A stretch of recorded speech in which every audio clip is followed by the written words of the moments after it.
네, 오늘은 해피도덕 중학교 2학년 19 국가의 필요성과 역할에 대해서 생각을 해보겠습니다.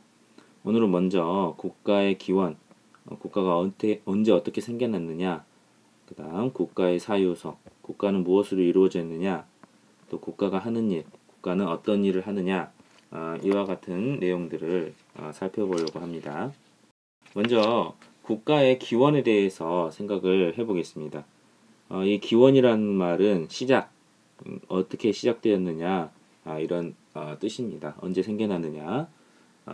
그래서 이 두 가지 생각이 있어요. 기원에는 자연스럽게 발생되었다라는 설과 계약에 의해 만들어졌다라는 설이 있습니다.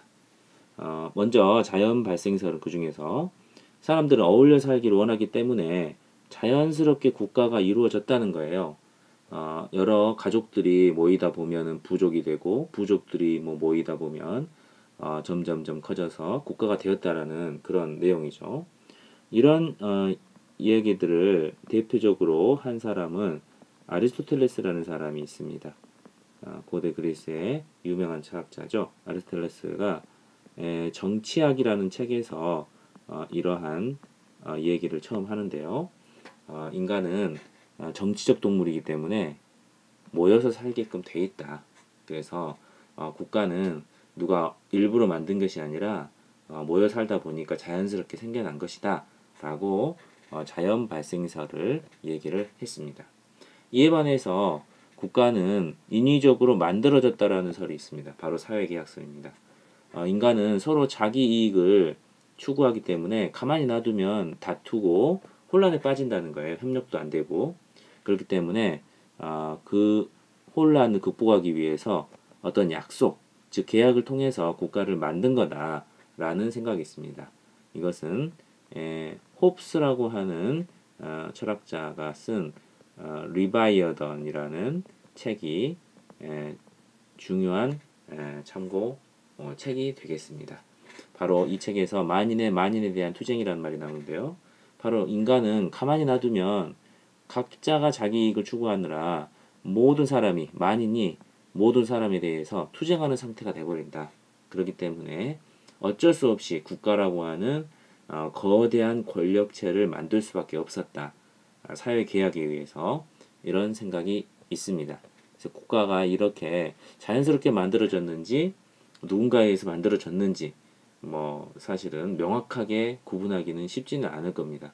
하지만 둘 다 개인이 하기 힘든 일을 국가라는 조직을 통해서 할 수 있게 됐다는 데에서 어떤 공통점도 찾을 수가 있겠습니다.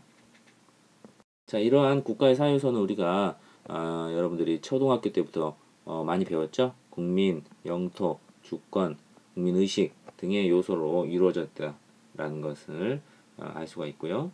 그 다음 국가가 하는 일도 한번 생각해 보면은 저는 먼저 국민의 생명과 재산을 보호해야 하는 것이 국가가 굉장히 중요한 일이 되겠습니다.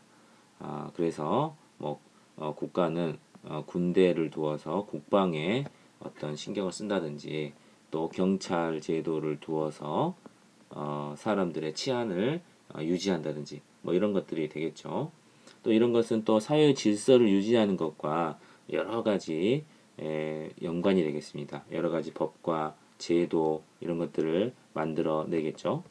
또 갈등을 조정하는 역할도 있습니다. 여러 가지 사법관, 재판 등을 통해서 사람들의 갈등을 조정한다든지 이런 일들을 하게 되죠. 또 여러 가지 복지 제도 같은 것들을 통해서 국민의 삶의 질을 높이는 역할도 국가가 합니다. 그래서 도로를 논다든지 공원을 만든다든지 어려운 국민들의 삶을 돌봐준다든지 등등의 일도 국가가 하는 것이죠. 그래서 이와 같은 중요한 국가의 역할들을 생각해 볼 수가 있겠습니다.